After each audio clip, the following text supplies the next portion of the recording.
Hi friend, concept management में आपका बहुत बहुत स्वागत है। आइए दोस्तों, हम आधुनिक भारत का इतिहास देखेंगे जो कि बीपीएससी की प्रारंभिक परीक्षा में पूछे गए सवालों का संकलन है। क्वेश्चन नंबर 1 कह रहा है कि पुर्तगाली उपनिवेश का प्रथम वायसराय भारत में कौन हुआ? तो अल्मीड़ा हुआ। अल्मीड़ा हुआ। इसका व्याख्या हम देख लेंगे। भारत में प्रथम पुर्तगाली वायसराय के रूप में फ्रांसिस्को द अल्मीड़ा 1505 से 1509 में इसका आगमन होता है तथा 1505 ईस्वी में भारत वह पहुंचता है तथा 1500 ईस्वी में अल्मीड़ा ने टर्की गुजरात तथा मिस्र की संयुक्त सेना को पराजित कर देता है और वहां पर अधिकार कर देता है और दमन और द्वीप पर कब्जा के बाद पुर्तगाली हिंद महासागर में सबसे अधिक शक्तिशाली हो गए। उसने अजदीव में किला बनवाया और पुर्तगालियों के हित में कोचीन के राजगद्दी के उत्तराधिकार की समस्या का समाधान किया। चलिए नेक्स्ट क्वेश्चन हम देखेंगे। दूसरा क्वेश्चन, बंगाल की खाड़ी में समुद्री डकैती हेतु हुगली का उपयोग कौन करता था? हुगली का उपयोग कौन करता था? तो हुगली जो नदी है, बंगाल में जो नदी पड़ती है हुगली, जो हुगली नदी के किनारे है, वहाँ पे बंगाल की खाड़ी में समुद्री डाकू के रूप में पुर्तगाली लोग क्या करते थे? डकैती करते थे। चलिए इसके बाद तीसरा क्वेश्चन देखेंगे। निम्नलिखित अंग्रेजों में किसे जहांगीर ने कौन से अंग्रेज था जिसको जहांगीर ने खान की उपाधि से सम्मानित किया था? तो हॉकिंस था। इसके बारे में देख लें। हॉकिंस ईस्ट इंडिया कंपनी का क्या था? कर्मचारी तथा व्यापारी था। वह ईस्ट इंडिया कंपनी का कर्मचारी व्यापारी था।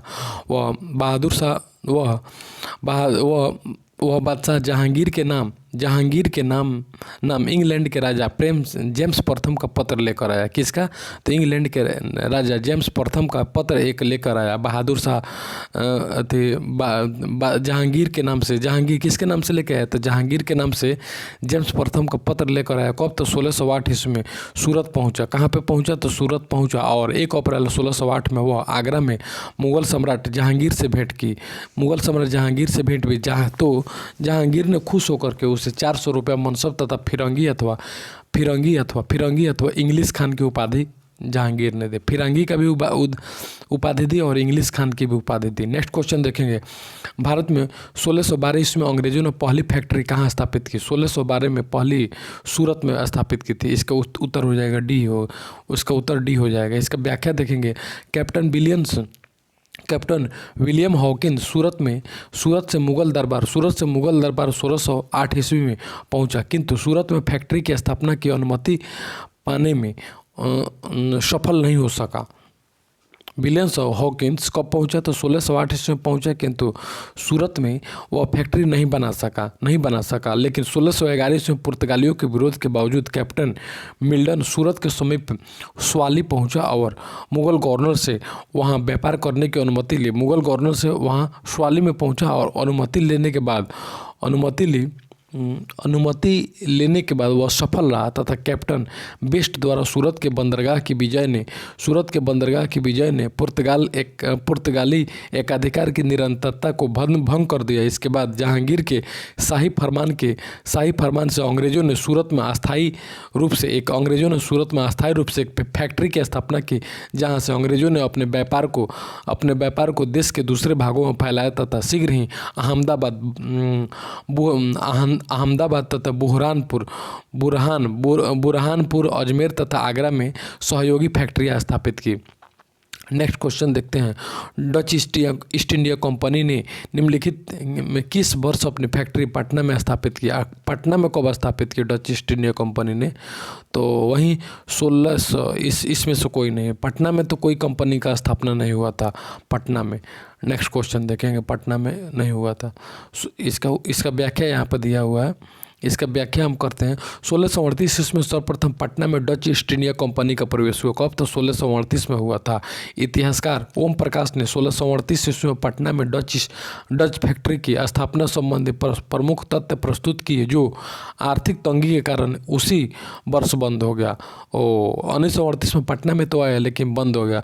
वर्तमान में डच फैक्ट्री का वह स्थान पटना कॉलेज के नाम से जाना जाता है। पटना कॉलेज के नाम से जाना जाता है। डच फैक्ट्री जो था वह पटना कॉलेज के नाम से जाना जाता है। यद्यपि बिहार लोक सेवा आयोग ने अपने प्रारंभिक उत्तर पत्रक में इस प्रश्न का उत्तर 1632 माना है। पटना में 1632 याद कर ले। पटना में डच ईस्ट इंडिया कंपनी 1632 में है। निम्नलिखित में से प्रथम कर्नाटक युद्ध का कौन सा तत्कालिक कारण था?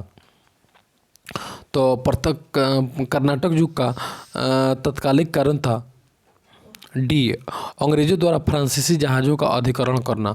अंग्रेजों द्वारा फ्रांसीसी अंग्रेज जो थे वह फ्रांस के जहाज़ों पर अधिकार जमा लिए। यही प्रथम कर्नाटक युद्ध का तत्कालीन कारण था। अंग्रेजों ने फ्रांस के जहाज़ पर अधिकार जमा लिए।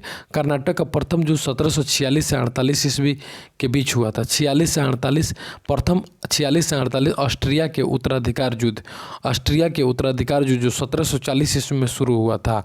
1740 में शुरू हुआ था और विस्तार मात्र था, विस्तार के लिए हुआ था तथा गृह सरकारों की आज्ञा के विरुद्ध ही दोनों दलों अंग्रेज और फ्रांसीसी के बीच 1746 ईस्वी में प्रथम युद्ध हुआ। अंग्रेज कैप्टन बर्नेट के नेतृत्व में अंग्रेजी सेना द्वारा कुछ फ्रांसीसी जहाज़ों पर अधिकार कर लेना युद्ध की तत्कालीन कारण था तथा प्रथम कर्नाटक युद्ध के समय से ही कर्नाटक के नवाब अनवरुद्दीन के महफूज खां के नेतृत्व में 10,000 भारतीय सेना को फ्रांसीसियों पर आक्रमण करने के लिए भेजा।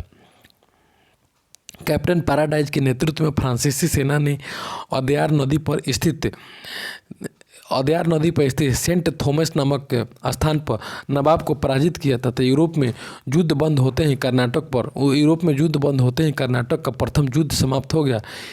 एला सापेल की संधि 1748 में एला सापेल की संधि 1748 ईस्वी से ऑस्ट्रिया के उत्तराधिकार युद्ध समाप्त हो गया तथा मद्रास अंग्रेजों को पुनः प्राप्त हो गया। कर्नाटक का प्रथम युद्ध सेंट थॉमस के युद्ध के लिए अस्मरणीय है। सेंट थॉमस युद्ध को कर्नाटक का प्रथम युद्ध 1746 से 48 के बीच हुआ सेंट थॉमस के युद्ध के रूप में इसे जाना जाता है। ऑस्ट्रिया के इसका उत्तर हो जाएगा अंग्रेजों द्वारा फ्रांसीसी जहाज़ों पर अधिकार कर लिया जाना। चलिए नेक्स्ट क्वेश्चन इसमें देखेंगे। निम्नलिखित में किस अंग्रेज अधिकारी ने पुर्तगालियों को स्वाली के स्थान पर हराया था? तो स्वाली के स्थान पर थॉमस बेस्ट को हराया था।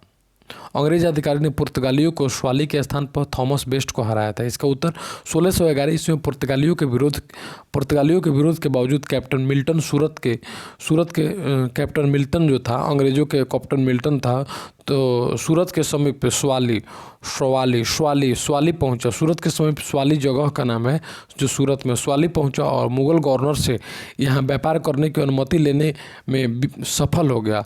मुगल शासक जो था बहादुर शाह शायद, तो उससे व्यापार करने का ऑर्डर ले लिया, लेकिन कैप्टन बेस्ट द्वारा सूरत के बंदरगाह की विजय में पुर्तगाली एकाधिकार की निरंतरता को भंग किया। पुर्तगाली एकाधिकार की निरंतरता को भंग किया तथा सूरत में अस्थायी रूप से फैक्ट्री स्थापित की। यहाँ से अंग्रेजों ने अपने व्यापार को देश के दूसरे भागों में फैलाया तथा शीघ्र ही अहमदाबाद, बुहारनपुर, अजमेर तथा आगरा में सहयोगी फैक्ट्रियाँ स्थापित की।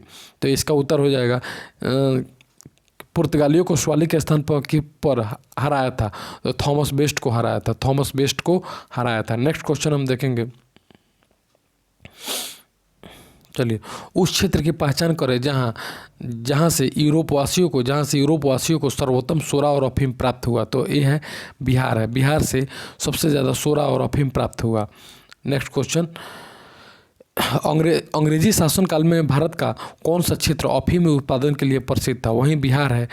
अंग्रेजों के लिए अंग्रेजी शासनकाल में सबसे ज़्यादा अफीम और सोरा नाशा वाला पदार्थ यहाँ पर उपजाया जाता था। नेक्स्ट, इलाहाबाद की संधि के बाद रॉबर्ट क्लाइव ने इलाहाबाद की जब संधि हो गई थी 865 में, इसके बाद रॉबर्ट क्लाइव ने मुर्शिदाबाद का उप दीवान किसे बनाया? मुर्शिदाबाद का उप दीवान किसे बनाया? रॉबर्ट क्लाइव ने किसे बनाया? तो मोहम्मद राजा खान को बनाया था। मोहम्मद राजा खान को मुर्शिदाबाद का उप दीवान बनाया था। चलिए, इलाहाबाद की दूसरी संधि जैसे ही 1765 ईस्वी में समाप्त होती है तो भगोड़े सम्राट शाह आलम जो भाग के चल गया था रंगून को अंग्रेजी संरक्षण में ले लिया तथा उसे इलाहाबाद में रखा। शाह आलम जो भगोड़े था उसे इलाहाबाद में रखा अंग्रेजी सम्राट, तथा शाह आलम ने अपने 12 अगस्त के फरमान द्वारा 12 अगस्त को जो अंग्रेजों ने फरमान दिया, शाह आलम ने 12 अगस्त के फरमान द्वारा कंपनी को बंगाल, बिहार और उड़ीसा की दीवानी अस्थायी रूप से दे दी। कौन दे दी? तो वही जो शाह आलम जो था बंगाल, बिहार, उड़ीसा की दीवानी अस्थायी रूप से दे दी, जिसके बदले कंपनी सम्राट को, जिसके बदले में बंगाल, बिहार, उड़ीसा तीनों को दे दिया। और क्या किया? उसके बदला में 26 लाख रुपया मिल गया उसको। निजाम के व्यय के लिए 53 लाख रुपया देगी। अब व्यय 26 लाख रुपया देगी कंपनी, सम्राट को कितना देगी? 26 लाख रुपया देगी, तथा निजाम के खर्चा के लिए 53 लाख रुपया देगी। इस समय कंपनी सीधे कर संग्रह करने का भार न तो लेना चाहते थे, यानी टैक्स वसूलने का भार नहीं लेना चाहते, और न ही उसके पास ऐसी क्षमता थी कि वह कर वसूल सके। कंपनी ने दीवानी कार्य के लिए 2 उप दीवान, दीवानी कार्य के लिए यानी कर को, टैक्स को वसूलने के लिए 2 उप दीवान मुर्शिदाबाद, जो कि बंगाल में पड़ता है, मुर्शिदाबाद के लिए मोहम्मद राजा खान तथा बिहार के लिए सिताब राय। मुर्शिदाबाद के लिए मोहम्मद राजा खान तथा बिहार के लिए सिताब राय। याद कर ले, बंगाल के लिए राजा खान तथा बिहार के लिए सिताब राय की नियुक्ति की। मोहम्मद राजा खान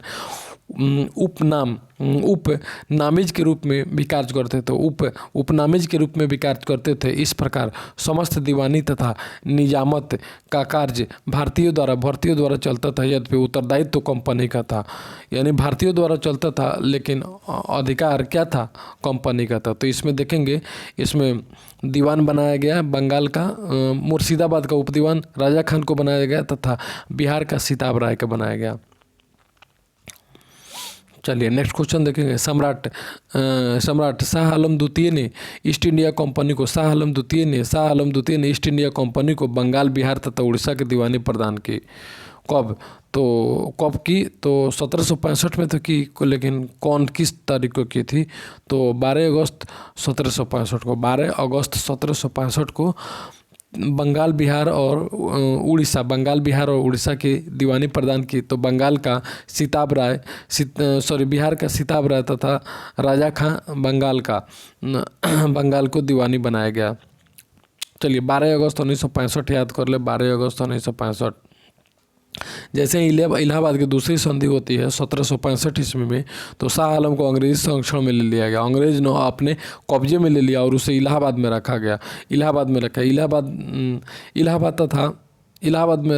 गया तथा इलाहाबाद कड़ा के क्षेत्र जो नवाब छोड़ दिए शाह आलम को 12 अगस्त को अपने फरमान द्वारा क्या किया गया?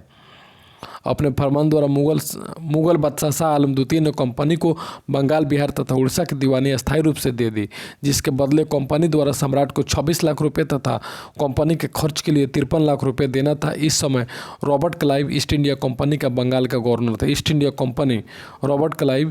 Robert Clive east India company का बंगाल का गवर्नर जनरल तथा शाह आलम द्वितीय का संपूर्ण जीवन आपदाओं से ग्रस्त रहा। उसे 1778 ईस्वी में आंधा कर दिया गया। शाह आलम को 1788 में क्या किया? उसे आंधा कर दिया गया। शाह आलम द्वितीय के समय 1803 ईस्वी में दिल्ली पर अंग्रेजों का अधिकार हो गया। किसके नेतृत्व में? शाह आलम। तो शाह आलम द्वितीय तथा उसके 2 उत्तराधिकारी अकबर द्वितीय 1806 से 1837, अकबर द्वितीय, बहादुर शाह द्वितीय 1837 से 1857 ईस्ट इंडिया कंपनी के पेंशन भोगी मात्र बनकर रह गए। चलिए इसके बाद देखेंगे मुगल बादशाह बहादुर शाह जफर के बारे में कहा जाता था कि उसके साम्राज्य की सीमा थी। तो उसके साम्राज्य की सीमा थी तो इसका उत्तर हम व्याख्या करेंगे। बहादुर उसके साम्राज्य की सीमा थी। बहादुर शाह जफर के बारे में नहीं, बल्कि मुग़ल शासक शाह आलम द्वितीय के बारे में फारसी भाषा में यह कहावत प्रसिद्ध थी कि सल्तनत शाह आलम आज दिल्ली का पलाम। सल्तनत शाह आलम आज दिल्ली का पलाम, अर्थात शाह आलम के काल में मुग़ल साम्राज्य, शाह आलम जो था उसके काल में, उसके राज्य में मुग़ल साम्राज्य सिकुड़ते सिमटते दिल्ली के लाल किले से पलाम गांव तक रह गया। यानी सिकुड़ते सिमटते दिल्ली के पलाम गांव तक रह गया। तब बिहार लोक सेवा आयोग ने इस प्रश्न को निरस्त कर दिया है। बिहार लोक सेवा आयोग ने इस प्रश्न को क्या कर दिया, तो निरस्त कर दिया है। फिर से इसको देखेंगे। बहादुर शाह जफर ने मुग़ल बादशाह शाह आलम द्वितीय के बारे में उसको अपने कब्जे में ले लिया था तथा उसे मुग़ल सम्राट सिकुड़ते सिमटते दिल्ली से लाल किले के पनाम गांव तक रखा, उसको मतलब कहावत के रूप में। इसलिए बिहार सरकार ने इसको निरस्त कर दिया, यानी उत्तर इसका गलत था। इसलिए चलिए दूसरा क्वेश्चन देखेंगे। रणजीत सिंह ने सुप्रसिद्ध कोहिनूर हीरा प्राप्त किया, तो शाह शुजा से प्राप्त किया। शाह शुजा से, उत्तर ए हो जाएगा। चलिए इसको हम व्याख्या करते हैं। पंजाब अहमद शाह अब्दाली के साम्राज्य का भाग था। किसका? तो पंजाब जो था अहमद शाह अब्दाली के भाग था, परंतु 1773 ईस्वी में उसकी मृत्यु हो जाने के बाद, किसका? तो अहमद शाह अब्दाली की मृत्यु हो जाने के पश्चात मुल्तान, कश्मीर इत्यादि कुछ छोटे छोटे भागों को छोड़कर शेष पर सिख मिसलों का अधिकार हो गया। उधर अफगानों के आंतरिक झगड़ों के कारण रणजीत सिंह को उधर अफगानों के आंतरिक झगड़ों के कारण रणजीत सिंह को अपनी स्थिति दृढ़ करने का अवसर मिला। किसको? तो अपनी रणजीत सिंह को, जो सिखों के गुरु थे, रणजीत सिंह को अपनी स्थिति दृढ़ करने का मौका मिला था। 1800 ईस्वी में अहमद शाह अब्दाली का पौत्र जो था, इसका पोता जो शाह शुजा, अहमद शाह अब्दाली का पौत्र शाह शुजा काबुल की गद्दी पर बैठा, परंतु उसके भाई शाह मोहम्मद ने शक्तिशाली बरकजई सरदारों फतेह खां और दोस्त मोहम्मद की सहायता से उसे 1809 ईस्वी में विस्थापित कर दिया तथा स्वयं कश्मीर और पेशावर का अधिकार कर लिया। इसी वजह से शाह शुजा ने काबुल का राज्य प्राप्त करने के लिए रणजीत सिंह से सहायता मांगी और उन्हें कोहिनूर हीरा भेंट किया। शाह शुजा ने काबुल के राजा रणजीत सिंह से क्या मांगे? सहायता मांगी और उसे क्या किया? तो सोने की हीरा भेंट किया।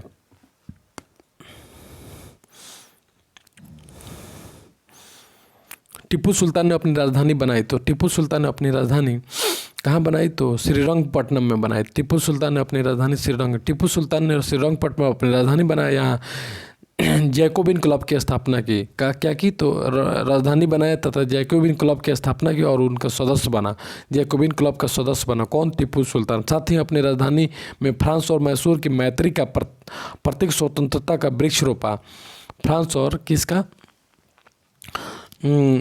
और मैसूर के मैत्री का प्रतीक स्वतंत्रता का वृक्ष रोपा। टीपू सुल्तान ने अपने समकालीन विदेशी राज्यों से मैत्री संबंध बनाने तथा अंग्रेजों के विरुद्ध उनकी सहायता प्राप्त करने के लिए अरब कुस्तुनिया जिसको आधुनिक इस्तांबुल बोलते हैं, काबुल और मॉरिशस में अपने दूत मंडल भेजे। कौन भेजे? तो वहीं टीपू सुल्तान भेजे। श्रीरंगपट्टनम में अपनी राजधानी बनाई तथा जैकोबिन क्लब की स्थापना किया और उसका खुद सदस्य भी रहा। जैकोबिन क्लब का खुद सदस्य भी रहा। साथ ही उसने अपनी राजधानी में फ्रांस और मैसूर के मैत्री का प्रतीक स्वतंत्रता का वृक्ष भी रोपा था। बहुत अच्छा काम किया था। अंग्रेजों ने श्रीरंगपट्टनम की संधि किसके साथ की थी? श्रीरंगपट्टनम की संधि तो वहीं टीपू सुल्तान के साथ की थी। श्रीरंगपट्टनम की संधि टीपू सुल्तान ने की थी। तृतीय आंगन महसूल जो कि 1790-92 में हुआ था। 1790 तृतीय आंगन महसूल जो 1790 से लेकर 92 तक हुआ था, इसका आसवन श्रीरंगपट्टनम की संधि 1792 में हुआ। इस संधि में अंग्रेजों की ओर से कॉर्नवालिस तथा लॉर्ड कॉर्नवालिस तथा मैसूर से टीपू सुल्तान शामिल थे। इसमें कौन कौन शामिल था? लॉर्ड कॉर्नवालिस तथा टीपू सुल्तान शामिल था। इसके अनुसार टीपू को अपने देश का लगभग 1/2 भाग अंग्रेजों तथा उनके साथियों को देना पड़ा। टीपू सुल्तान को कितना?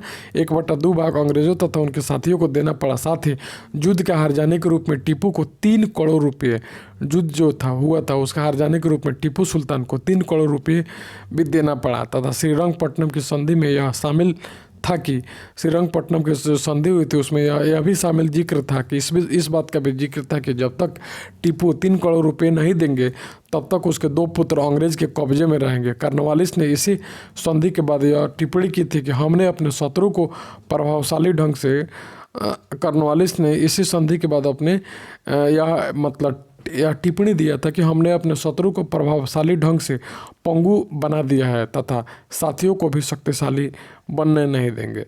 अपने शत्रु को पंगु बना दिया तथा साथियों को भी पंगु बनने नहीं देंगे। किसने कहा था? वहीं टीपू सुल्तान कॉर्नवालिस ने बोला था। ठगों का उन्मूलन किसके नेतृत्व में हुआ? ठगों का उन्मूलन कैप्टन स्लीमैन के नेतृत्व में हुआ। ठगों में हिंदू और मुसलमान दोनों धर्म के अनुयायी सम्मिलित थे। कौन थे? हिंदू मुसलमान दोनों सम्मिलित थे, परंतु वास्तव में ये लोग काली दुर्गा अथवा भवानी की पूजा करते थे तथा प्रायः अपने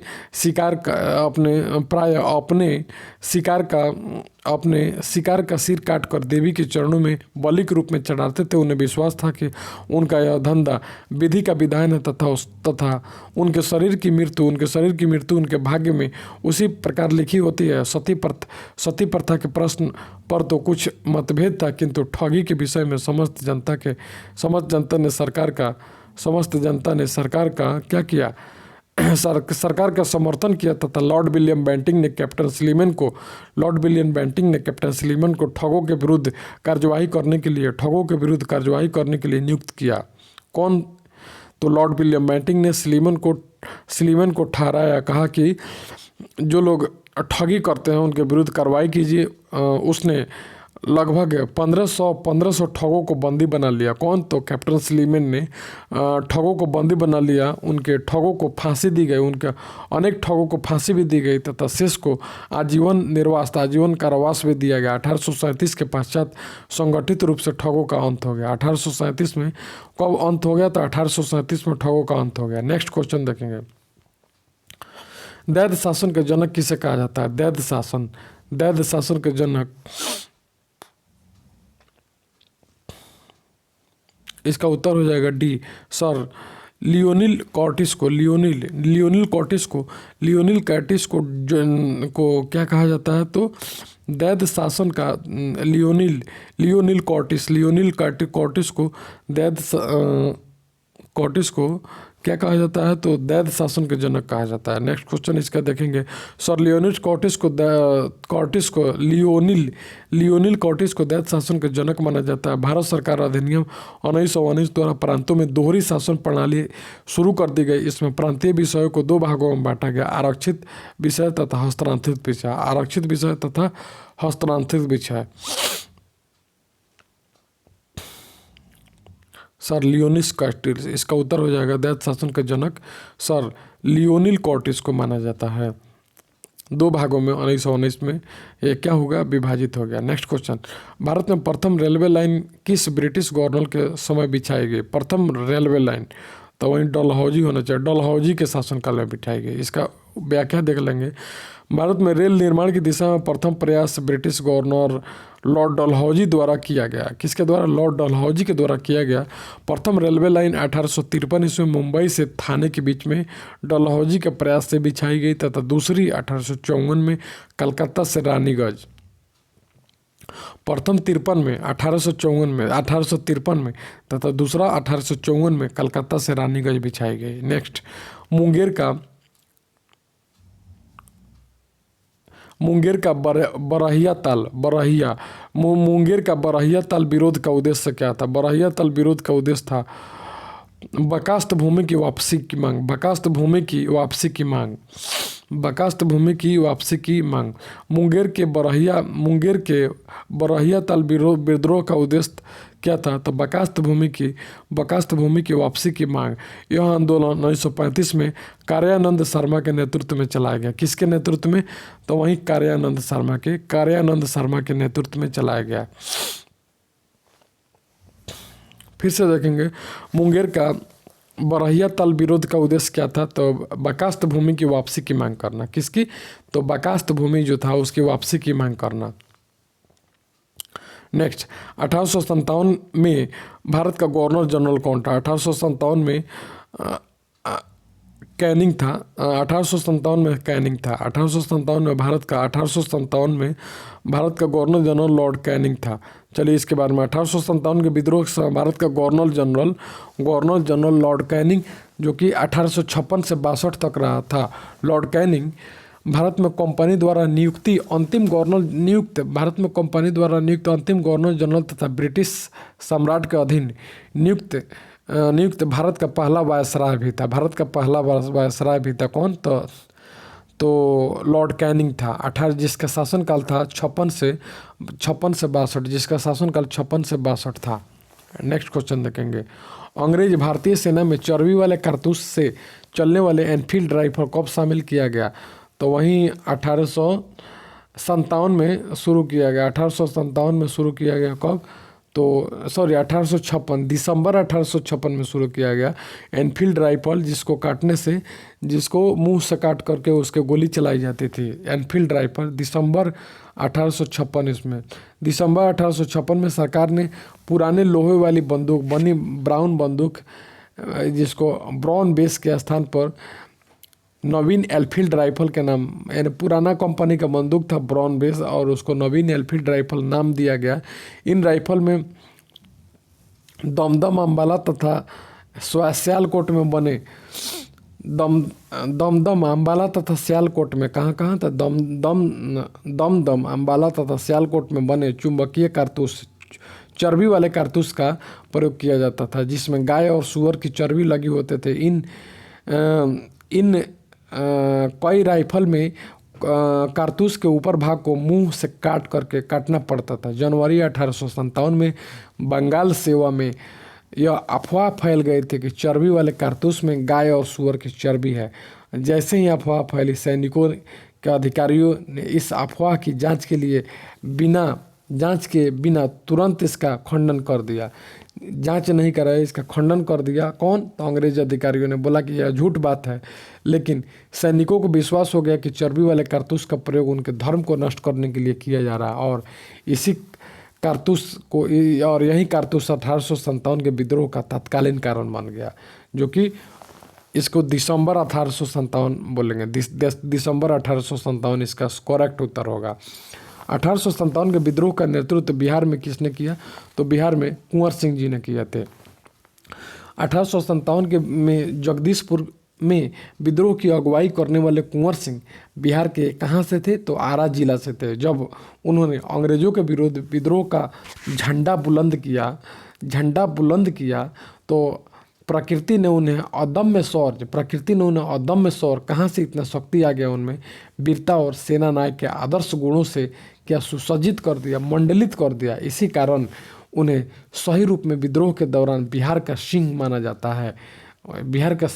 है। उन्होंने शाहाबाद जिले में अंग्रेजों की सत्ता का तख्ता पलट दिया और अपनी सरकार स्थापित की। कहाँ पे? शाहाबाद। वह कानपुर पर संयुक्त आक्रमण के लिए नाना साहब की मदद हेतु कालपी की ओर आगे बढ़े। वह विद्रोह की मशाल को रोहतास, मिर्ज़ापुर, रीवा, बांदा और लखनऊ तक ले गए, जहां उनका अत्यंत सम्मानपूर्वक स्वागत किया। अपनी अंतिम सफलता के रूप में उन्होंने अपने गृह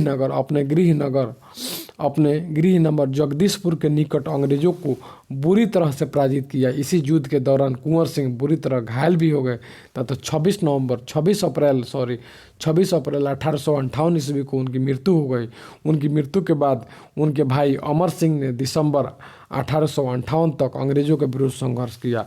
अमर सिंह यानी कुंवर सिंह के भाई अमर सिंह, इनकी मृत्यु कब हुई? तो मृत्यु इनकी हुई 26 अप्रैल 1858 को। 26 अप्रैल 1858 1858 की इनकी मृत्यु हो गई तथा उनके भाई अमर सिंह ने 1858 तक अंग्रेजों के विरुद्ध संघर्ष किए।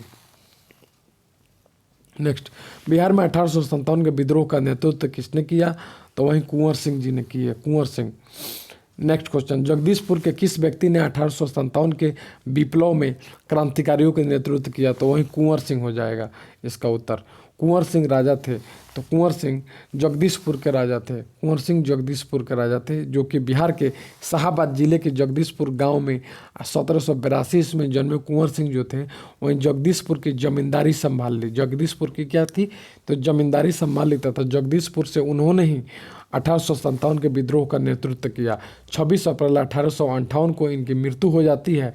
26 अप्रैल 1858 को इनकी मृत्यु हो जाती है तथा 1858 को इनकी मृत्यु हो जाती है। उसके बाद इनके भाई ने कार्यभार संभालते हैं तथा 1857 के विद्रोह के समय इनके अदम्य साहस और वीरता और कुशल सेनानायक के कारण इन्हें बिहार का सिंह कहा गया। कुंवर सिंह अंग्रेजों के खिलाफ 1857 के विद्रोह में किस जगह शामिल हुए? तो 1857 वहीं बेतिया में शामिल हुए, नहीं सॉरी आरा में शामिल हुए, आरा में शामिल हुए। 1857 के विद्रोह के समय आरा में शामिल हुए कुंवर सिंह। 26 जुलाई को वे सैनिक आरा पहुँचे। 3 रेजिमेंट के साथ अंग्रेज सैनिक कहाँ पहुँचे?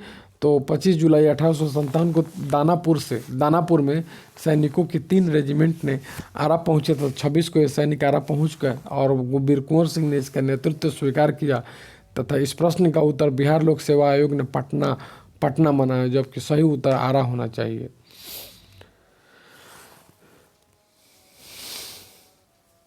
सही उत्तर आरा होना चाहिए। कुंवर सिंह के खिलाफ 1857 के विद्रोह में किस जगह शामिल हुए? तो पटना में आरा में शामिल हुए, लेकिन बीपीएससी मानता है पटना में, इसका अलग ही अवधारणा है।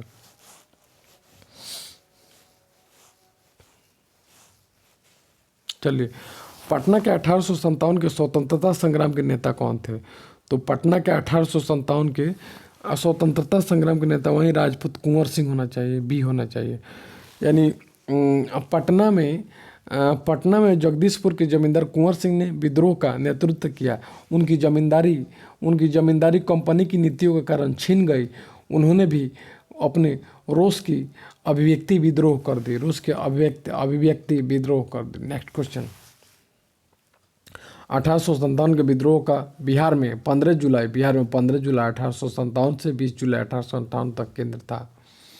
15 जुलाई 1857 से 20 जनवरी यानी 1 साल तक लगभग 15 जुलाई से 20 जनवरी तक केंद्र था। कौन?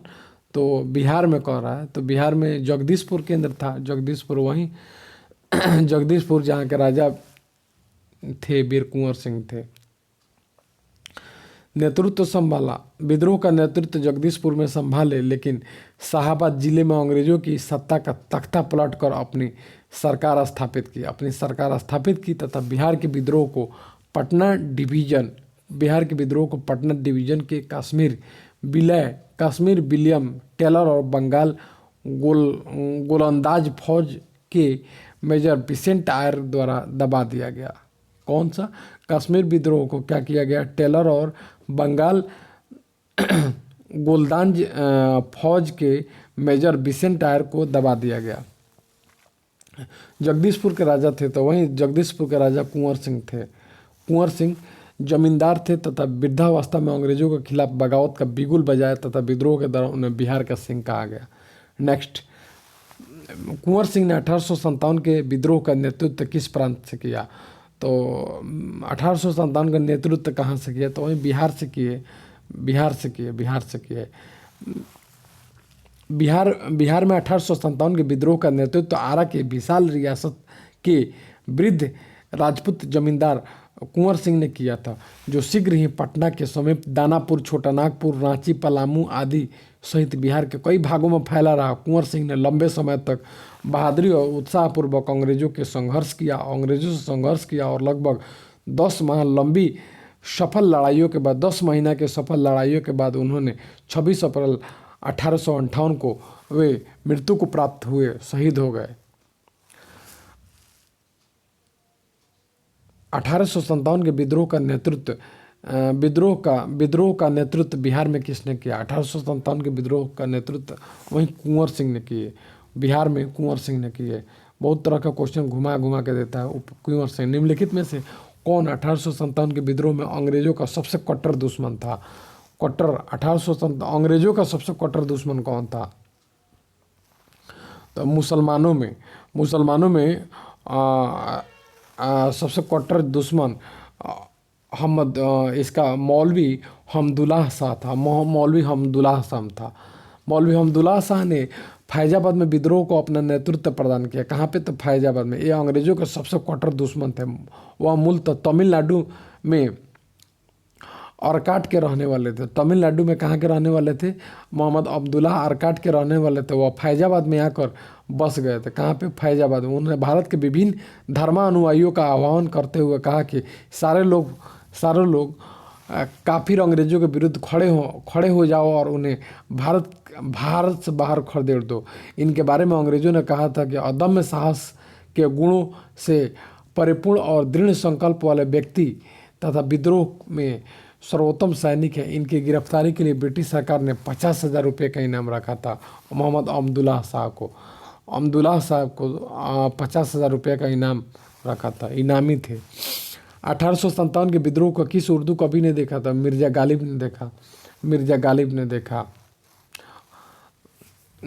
ने अपने आंखों से देखा। नेक्स्ट क्वेश्चन, निम्नलिखित में से कौन सा ईस्ट इंडिया कंपनी के सिपाहियों को विद्रोही बनने का कारण नहीं था? इसको फिर से देखेंगे। कौन से ईस्ट इंडिया कंपनी के सिपाहियों को विद्रोही बनने का कारण नहीं था? ईस्ट इंडिया कंपनी के सिपाही विद्रोही बनने का कारण नहीं था। तो इसका उत्तर हो जाएगा डी, इनमें से कोई नहीं। ईसाई धर्म फैलाने, भत्ता रोकथाम, अधिकारियों की अक्षमता, इसमें से कोई नहीं। नेक्स्ट क्वेश्चन, इसका थोड़ा सा देख लें। अंग्रेजी अधिकारियों की अक्षमता ईस्ट इंडिया कंपनी के सिपाहियों को विद्रोही बनाने का कारण नहीं था। अक्षमता जो था विद्रोही बनाने का कारण नहीं था।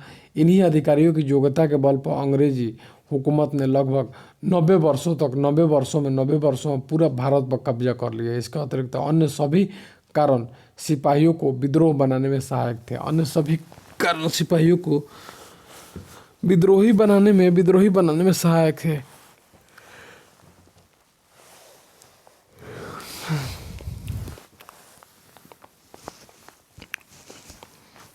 चलिए नेक्स्ट क्वेश्चन हम देखेंगे।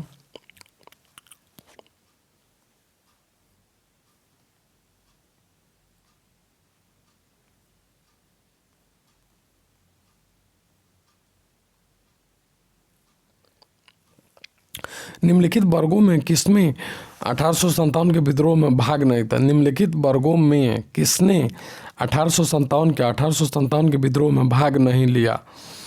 तो वहीं साहूकारों ने भाग नहीं लिया। इसका उत्तर हो जाएगा डी, हो जाएगा डी 2 और 4, यानी साहूकार तथा जमींदार। 2 और 4 साहूकार तथा कृषक भाग लिए, खेतिहर मजदूर भी भाग लिए, लेकिन बनिया लोग और जमींदार लोग भाग नहीं लिया था।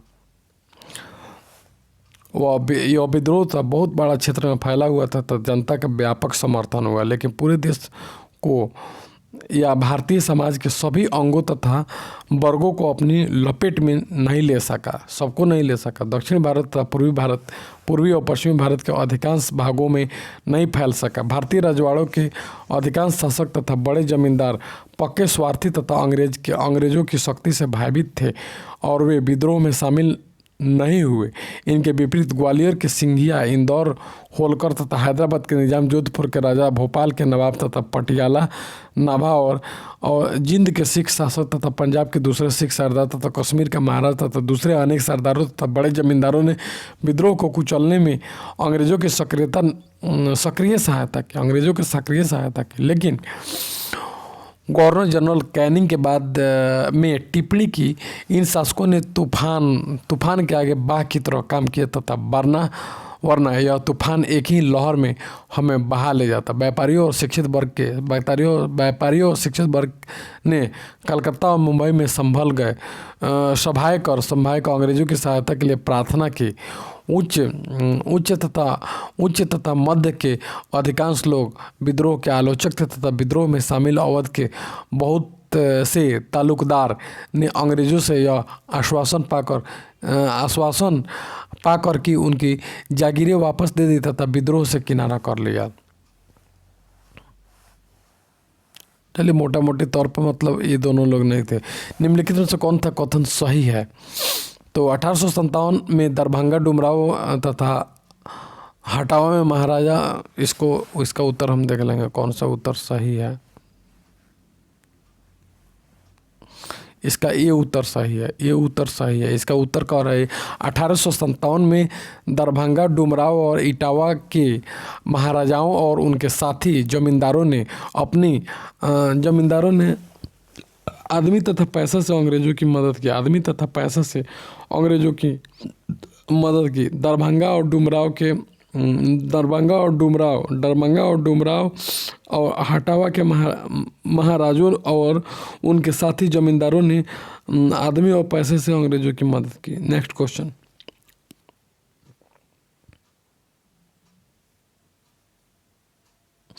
अठारह के विद्रोह से भारत का कौन सा भाग अप्रभावित रहा? तो वहीं मुंगेर और मुजफ्फरपुर जो था वहीं प्रभावित रहा। केवल 5 था क्या? मुंगेर केवल मुंगेर था जो प्रभावित, वहाँ पे नहीं लड़ा गया, प्रभावित नहीं हुआ। विद्रोह के दौरान 1857 विद्रोह के बाद आरा, दानापुर, पटना, मुजफ्फरपुर तथा शाहाबाद विद्रोह के प्रमुख केंद्र थे। विद्रोह के प्रमुख तथा पटना में पीर अली जो कि पुस्तक विक्रेता है, उन्होंने विद्रोह का नेतृत्व किया तथा ग्रामीण जनता के बीच अंग्रेजी हुकूमत के विरुद्ध जो विद्रोही काम कर रहे थे उन्होंने विद्रोही सिपाहियों का समर्थन किया। नेक्स्ट, 1857 का विद्रोह लखनऊ में किसके नेतृत्व में आगे बढ़ा? लखनऊ में वहीं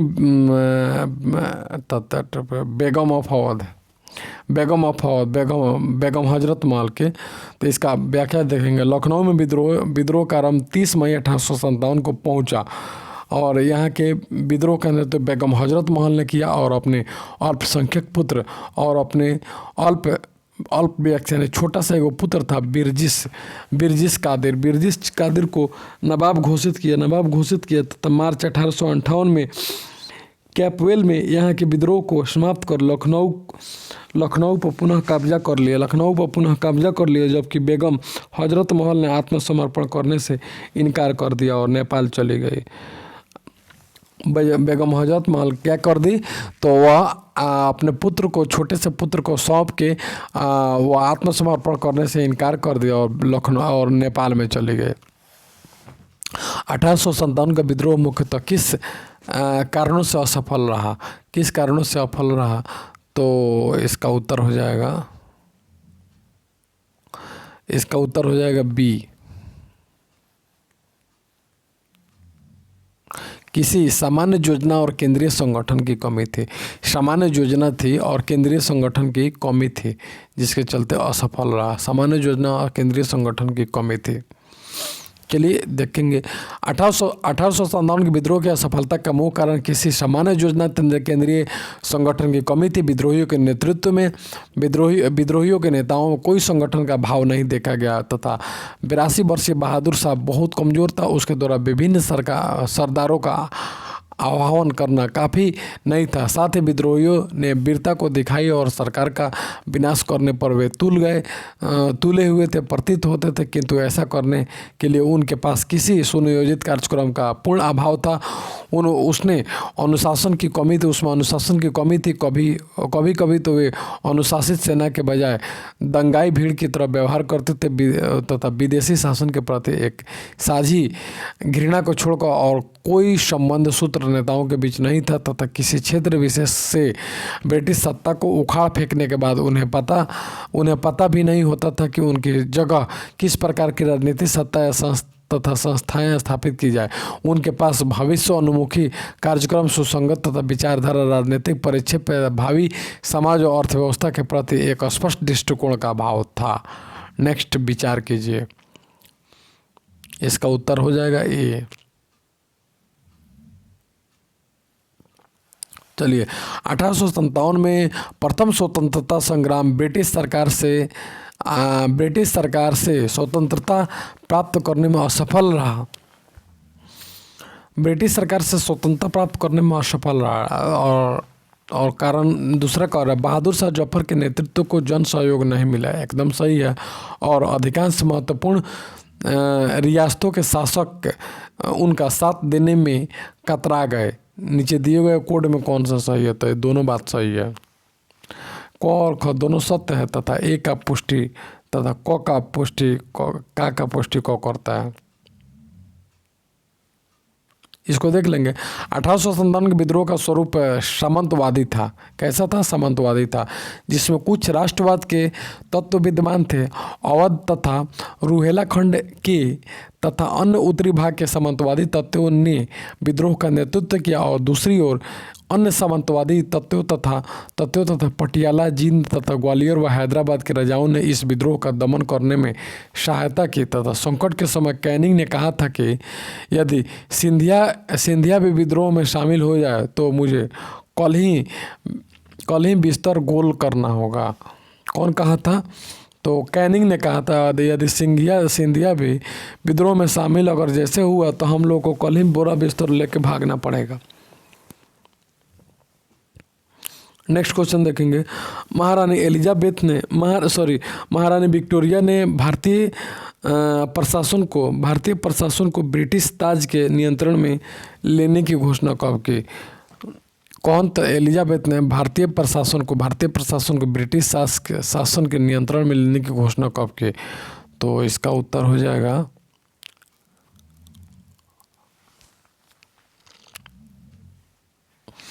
दोस्तों, थोड़ा सा मिसप्रिंट हो गया। एलिजाबेथ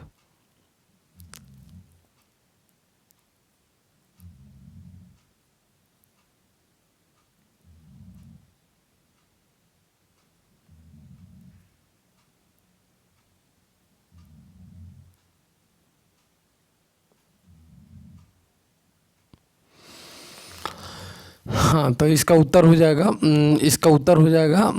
1 नवंबर 1800। महारानी विक्टोरिया ने विक्टोरिया ने भारतीय प्रशासन को ब्रिटिश ताज के नियंत्रण में लेने की घोषणा कब की थी?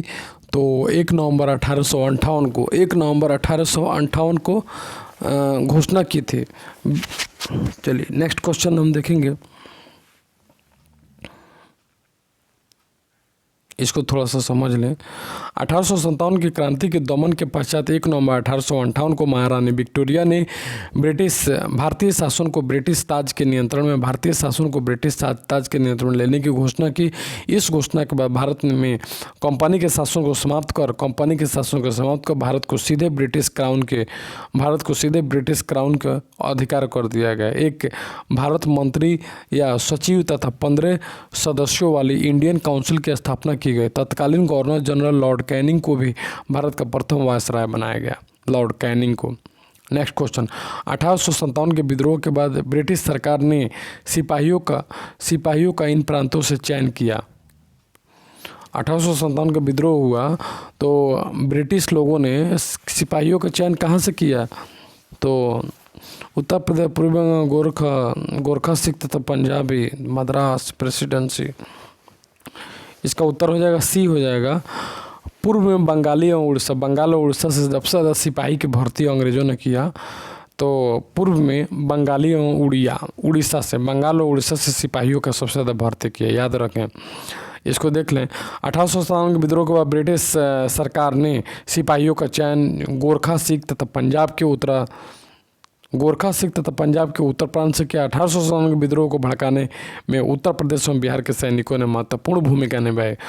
भड़काने में वो यूपी बिहार आगे रहा, इसलिए ब्रिटिश सरकार उन्हें संदेह की दृष्टि से देखती थी। किसको? तो बिहार और उत्तर प्रदेश के। विद्रोह के समय बंगाल सेना के 60% सैनिक अवध तथा उत्तरी पश्चिम यूपी के प्रांत थे। बंगाल सेना 60% थे। विद्रोह के लिए भारतीय सेना उत्तरदायी थी। इसी कारण 1 नवंबर 1858 को महारानी विक्टोरिया के घोषणा पत्र के अंतर्गत सेना का पुनर्गठन किया गया, जो विभाजन और प्रतिलोभन की नीति पर आधारित थी। 1 नवंबर 1858 को विक्टोरिया के घोषणा पत्र के अंदर 1 नवंबर में 1858 को घोषणा पत्र को पुनर्गठन किया गया। और सबसे ज़्यादा सैनिक थे तब पूर्व में बंगाली और उड़िया, और उत्तर प्रदेश बिहार में भाग आने वाला। इसका उत्तर हो जाएगा बंगाली और उड़िया।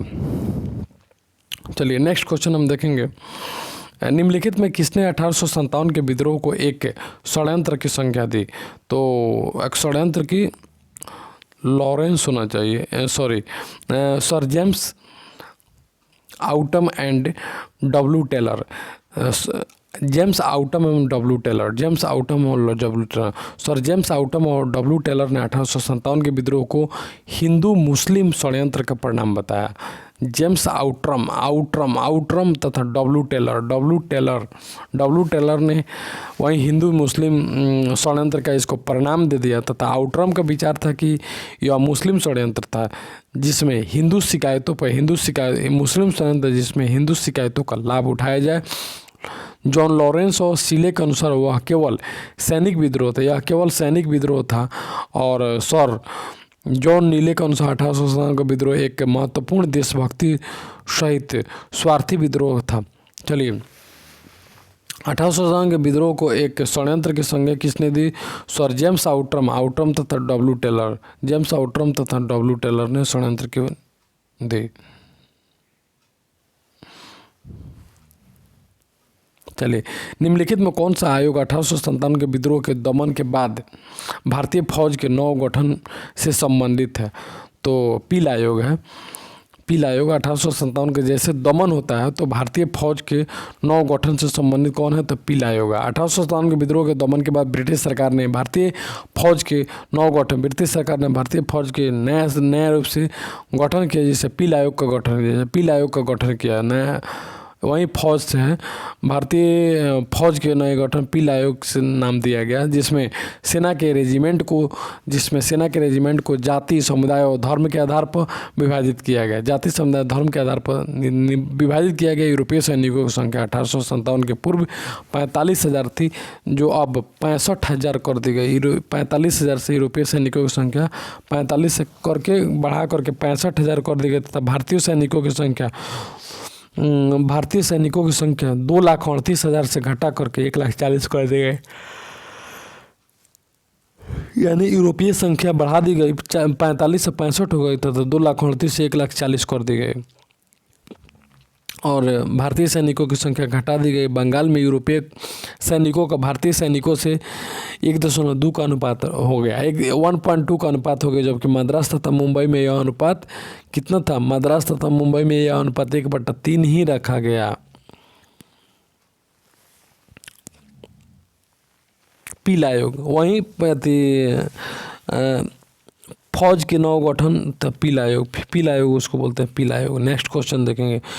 नील विद्रोह के बारे में क्या था? नील विद्रोह के बारे में तो यह कि रैयत नील की खेती नहीं करना चाहते थे। रैयत जो थे माने खेतीहर जो किसान जो थे, रैयत किसान को बोलते हैं, नील की खेती नहीं करना चाहते थे, पर उनसे एक अमान्य मूल्य पर ज़बरदस्ती करवाई जाती थी।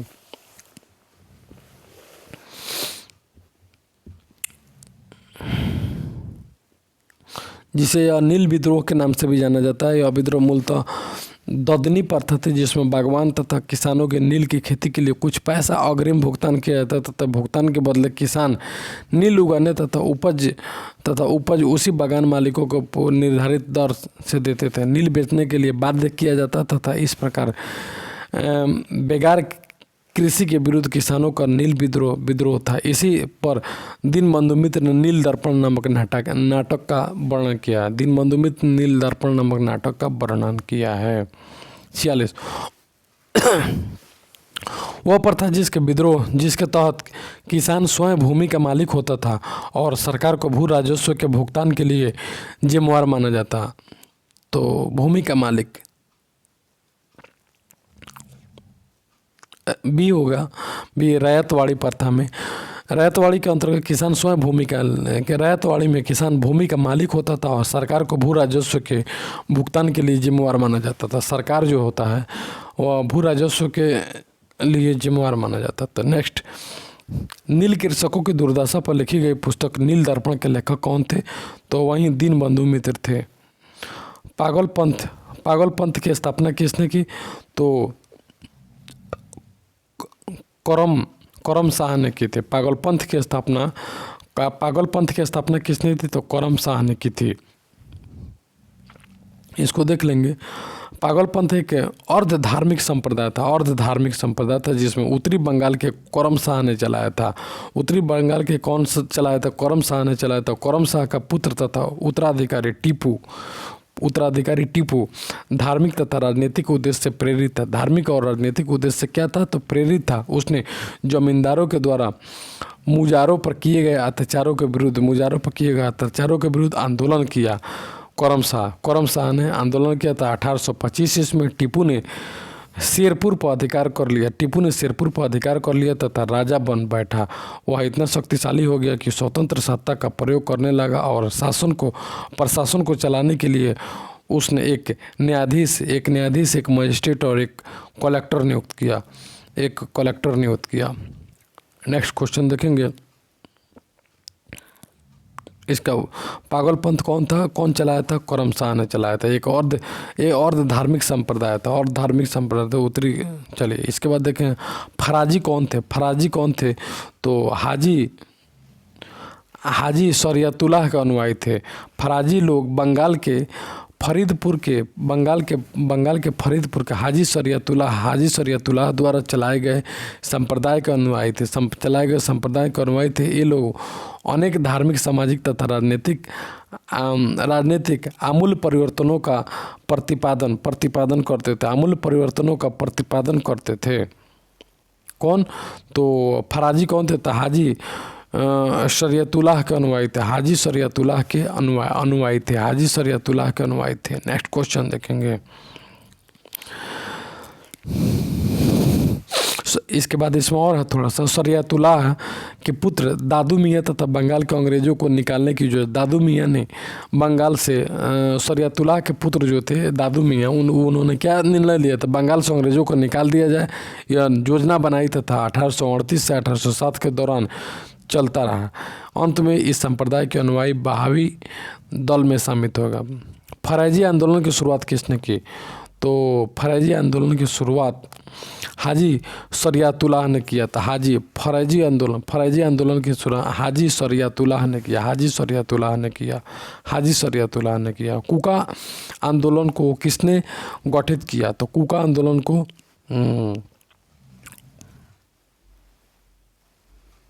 गुरु राम सिंह।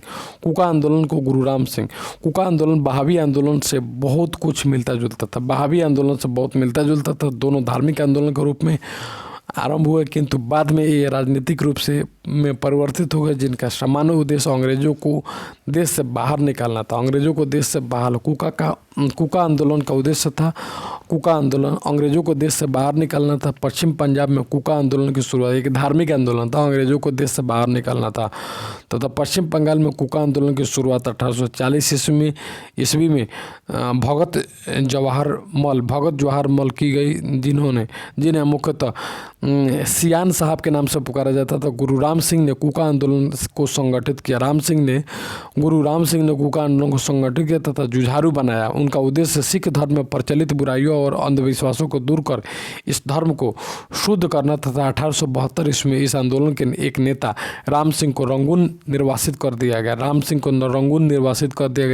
जहाँ इनकी 1858 ईस्वी में मृत्यु हो गई। राम सिंह को भी वहीं निर्वासित कर दिया गया, जहाँ पे बहादुर शाह द्वितीय को 1885 में इनकी मृत्यु हो गई। तो कुका आंदोलन तो गुरु राम सिंह के द्वारा चलाया गया था। 1857 के दक्कन के दंगे का तत्कालीन कारण क्या था? दक्कन के दंगों का तत्कालीन कारण था बी, महाजनों के द्वारा ऊंची ब्याज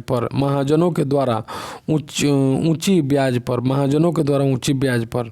इसका हो जाए 1875 के दक्कन विद्रोह के अनेक कारण थे। जैसे महाजनों द्वारा ऊंची ब्याज दर और कृषकों का अस्थायी रूप से कर्जदार होना। भू राजस्व की ऊंची ब्याज दर, भू राजस्व की ऊंची ब्याज दर कृषकों की अशिक्षा और गरीबी के कारण उनके खेत घर आदि को गिरवी रखकर ऋण पत्र पर उनसे हस्ताक्षर करवाना और न्याय व्यवस्था को जटिल करना।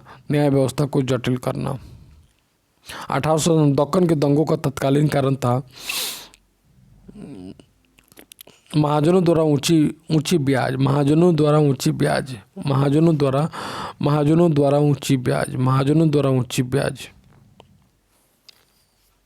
दक्कन के दंगा, महाजन द्वारा ऊंची ब्याज।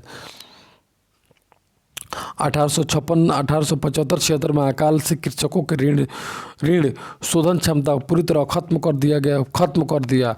दूसरी तरफ भूमि के मूल्यों में गिरावट के कारण साहूकार ऋणों की वसूली में शीघ्रता करने लगे। इस तरह महाजनों के द्वारा ऊंची ब्याज दर पर वसूली दक्कन विद्रोह का तत्कालीन कारण था। ऊंची ब्याज दर पर वसूली दक्कन विद्रोह का तत्कालीन कारण था। नेक्स्ट, महाराष्ट्र में रामोसी कृषक जत्था किसने स्थापित की?